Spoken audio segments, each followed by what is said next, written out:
Doctor Yunus সরকারের পারিষদ বর্গের মধ্যে উপদেষ্টা হিসেবে যে কজন তুমুল বিতর্কিত অবস্থায় রয়েছেন তার মধ্যে নিঃসন্দেহে জাতীয় নিরাপত্তা উপদেষ্টা ডক্টর খলিলুর রহমান অন্যতম, কোনো সন্দেহ নেই। এই নিরাপত্তা উপদেষ্টা সোমবার সাংবাদিকদের বিভিন্ন প্রশ্নের উত্তরে যে কথাগুলো বলেছেন তা নিঃসন্দেহে অসংলগ্ন এবং একই সঙ্গে নিঃসন্দেহে অনেক বেশি সন্দেহজনক। আবার এদিকে বিমান বাংলাদেশ এয়ারলাইন্সের ব্যবস্থাপনা পরিচালক তাকে অ্যারেস্ট করা হয়েছে, তার স্ত্রী সহ মোট 4 জনকে অ্যারেস্ট করা হয়েছে। সবকিছু কেমন যেন গোলমেলে। বিমানে কি বিশেষ কিছু ঘটছে অথবা পুরো সরকারের ব্যবস্থাপনায় বিশেষ কিছু ঘটছে? বিমান বাংলাদেশ এয়ারলাইন্সের এমডি এবং প্রধান নির্বাহী কর্মকর্তা মোহাম্মদ শফিকুর রহমান এবং তার স্ত্রীকে আটক করা হয়েছে, আরো 2 জন সহ। প্রথমে এই বিষয়ে একটু বলে দিই। রোববার রাতে তাদেরকে আটক করা হয় কেন? যে শিশু কর্মীকে নির্যাতন করা হয়েছে। নিঃসন্দেহে শিশু কর্মীকে নির্যাতন করা হলে বিমানের এমডি কেন, আমরা তো মনে করি সরকার প্রধান, রাষ্ট্রপ্রধান যে কাউকেই গ্রেপ্তার করা যেতে পারে, যদি কিনা সেটি অবশ্যই ন্যায়ভিত্তিক কোনো রাষ্ট্র হয়ে থাকে, কল্যাণমুখী কোনো রাষ্ট্র হয়ে থাকে। এই বাংলাদেশ কি তাই? উপরন্তু ডক্টর ইউনূস সরকারের গত 1.5 বছরে যা কিছু ঘটছে, কোথাও কি কোনো আইনের তোয়াক্কা আছে? আবারও বলি, শিশু কর্মী নির্যাতনের বিষয়টি নিঃসন্দেহে অমানবিক। আমরা চাই যেই এর সঙ্গে জড়িত থাকুক না কেন তাকে আটক করা হোক, বিচার করা হোক। কিন্তু এই যে এমডি শফিকুর রহমান, তিনি কাদের লোক? তিনি তো এই সরকারেরই অনেক বেশি আস্থাভাজন। তার নিয়োগটি হয়েছে এমডি পদে 2024-এর সম্ভবত 4 সেপ্টেম্বর, অর্থাৎ 5 আগস্ট গণঅভ্যুত্থানের পর যে সরকার আসে সেই সরকারের সময়ে। যেহেতু আইনের কোথাও কোনো তোয়াক্কা নেই, এত এত বড় বড় ঘটনা ঘটে যাচ্ছে, গণমাধ্যম থেকে শুরু করে 32 নম্বর জ্বালিয়ে পুড়িয়ে দেওয়া, মুক্তিযুদ্ধের স্মৃতি চিহ্ন ধ্বংস করে ফেলা, মব ভায়োলেন্স ইত্যাদি ইত্যাদি, বিচার ব্যবস্থাপনায় তুমুল সব বিতর্কিত কর্মকাণ্ড, মব ভায়োলেন্সের মাধ্যমে কোথাও কিছু নেই।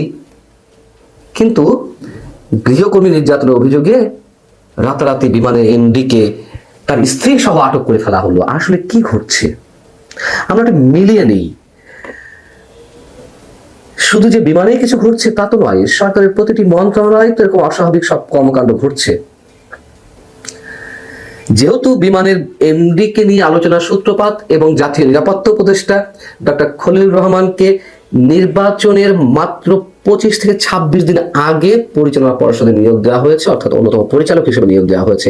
তখন থেকে প্রশ্ন করে আসছে, কেন একজন উপদেষ্টাকে কোনো সংস্থার পরিচালনা পরিষদের সদস্য হিসেবে নিয়োগ দেওয়া হয়? পৃথিবীর আর কোথাও কি এমন নমুনা আছে? নিঃসন্দেহে না। তাহলে অনেক কিছু প্রশ্নই বেরিয়ে আসে। প্রশ্নের উত্তর আমরা জানতে পারি সোমবারই সচিবালয়ে যখন আমাদের জাতীয় নিরাপত্তা উপদেষ্টা ডক্টর খলিলুর রহমান সাহেব পররাষ্ট্র মন্ত্রণালয়ে গেলেন পররাষ্ট্র উপদেষ্টার সঙ্গে বৈঠক করতে বিশেষ কোনো বিষয়ে। তখন সেখান থেকে বেরিয়ে আসার পর সাংবাদিকরা তাকে ঘিরে ধরলেন।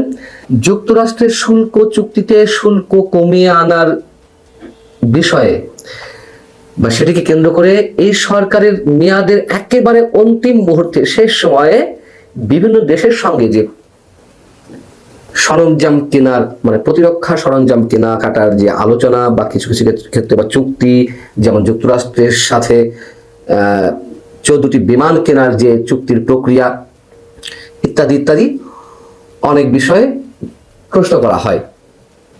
তো সাংবাদিকদের প্রশ্ন ছিল, অন্তর্বর্তী সরকারের শেষ মুহূর্তে বিভিন্ন দেশের সঙ্গে প্রতিরক্ষা চুক্তিগুলো নিয়ে আপনার মন্তব্য কি? তিনি বলছেন যেটি চলমান প্রক্রিয়া। সাংবাদিকরা পরবর্তীতে পাল্টা প্রশ্ন করলেন যে পরবর্তী সরকার বা নির্বাচিত সরকার এসে এই চুক্তিগুলো যদি এগিয়ে না নেয় তাহলে অন্তর্বর্তী সরকারের যে প্রতিশ্রুতি দেওয়া হচ্ছে বা চুক্তিতে আবদ্ধ হচ্ছে সেটি তখন কি হবে বা সেগুলো কি হবে?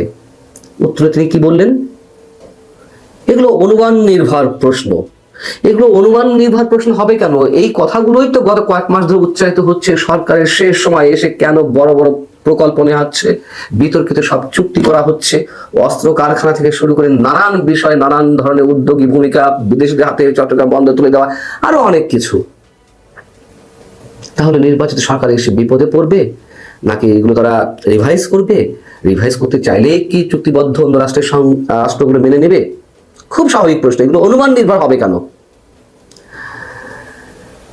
ডক্টর খলিলুর রহমানকে জিজ্ঞাসা করা হলো যে কোন দেশের নিরাপত্তা উপদেষ্টা উড়োজাহাজ প্রতিষ্ঠানের পরিচালনা পর্ষদে যুক্ত হন না, এমন নানান ধরনের সমালোচনা গড়ে উঠেছে আপনি বিমানের পরিচালনা পর্ষদে জয়েন করার পর থেকে। তিনি কি বললেন? দুনিয়ার সব দেশে বিমান নাই। দুনিয়ার সব দেশে বিমান নেই এটা কোনো প্রশ্ন হলো? যে সব দেশে বিমান আছে সেসব দেশের প্রতিরক্ষা উপদেষ্টা বা প্রতিরক্ষা মন্ত্রী কি সে দেশে বিমানের পরিচালনা পর্ষদের সদস্য হয়?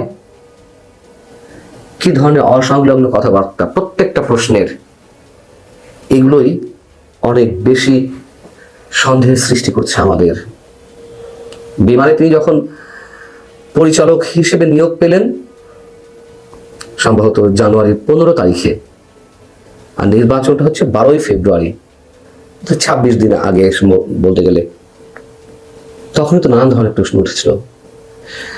যুক্তরাষ্ট্রের কাছ থেকে যে বাংলাদেশ 14টি বোয়িং বিমান, হাজার হাজার কোটি টাকা বিমান কেনার প্রতিশ্রুতি দিয়ে তারপরে শুল্ক কমানো হচ্ছে, বা এর পেছনে আর কোনো রহস্য আছে কিনা, অথবা এসব বিমানের কেনাকাটার বিষয়গুলো তড়িৎ গতিতে করার জন্য কোনো উদ্যোগী ভূমিকা যাতে নেওয়া যায় তার জন্যই নির্বাচন কমিশনের সচিব, প্রধান উপদেষ্টার আরেক বিশেষ সহকারী ফয়েজ তোয়েব এবং ডক্টর খলিলুর রহমানকে নিয়োগ দেওয়া হয়েছে কিনা, অথবা কমিশন বাণিজ্যের এখানে কোনো বিষয় আছে কিনা, যেহেতু হাজার হাজার কোটি টাকার বিমান কেনা হবে।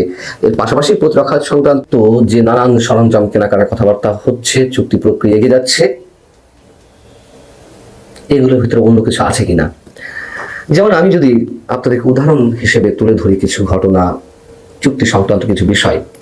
এই ডক্টর খলিলুর রহমান যখন জাতীয় নিরাপত্তা উপদেষ্টা পদে নিয়োগ পেলেন, একজন বিদেশি নাগরিক হয়েও ডক্টর ইউনূসের যথেষ্ট আস্থাভাজন ব্যক্তি হিসেবে শুরুতে প্রশ্ন উঠেছিল যে তার এই নিয়োগ প্রক্রিয়ার সঙ্গে সেনাপ্রধান যুক্ত আছেন কিনা, বা তিনি এই বিষয়ে অবগত আছেন কিনা।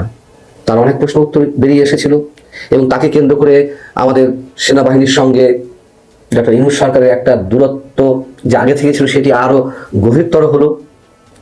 এবং যে বিষয়গুলো জানাতে চাই যে তিনি উপদেষ্টা হিসেবে নিয়োগ লাভের পরে ড্রোন কারখানা তৈরি নিয়ে চীনের সঙ্গে সরকারি পর্যায়ে চুক্তি, পাকিস্তান থেকে JF-17 থান্ডার যুদ্ধ বিমান কেনা, চীন থেকে JF-C যুদ্ধ বিমান কেনা, ইউরোপীয় কনসোর্টিয়াম থেকে ইউরোফাইটার টাইফুন যুদ্ধ বিমান কেনা, দক্ষিণ কোরিয়া থেকে সাবমেরিন, তুরস্ক থেকে T-129 অ্যাটাক হেলিকপ্টার, যুক্তরাষ্ট্র থেকে ব্ল্যাক হক মাল্টিরোল হেলিকপ্টার, 650 কোটি টাকায় যুদ্ধ জাহাজ বা নৌজা খালিদ বিন ওয়ালিদের সক্ষমতা বাড়ানোর মতো কাজগুলো হাতে নেয় অন্তর্বর্তী সরকার।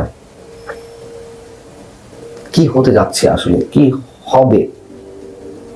ডক্টর খলিলুর রহমান যে উত্তরগুলো দিয়েছেন সাংবাদিকদের প্রশ্নের জবাবে, এবং একই সঙ্গে বিমানের MD আটকের ঘটনার সাথে এগুলোর মধ্যে কোনো যোগসূত্রতা আছে কিনা, খুব স্বাভাবিকভাবেই প্রশ্ন ওঠে।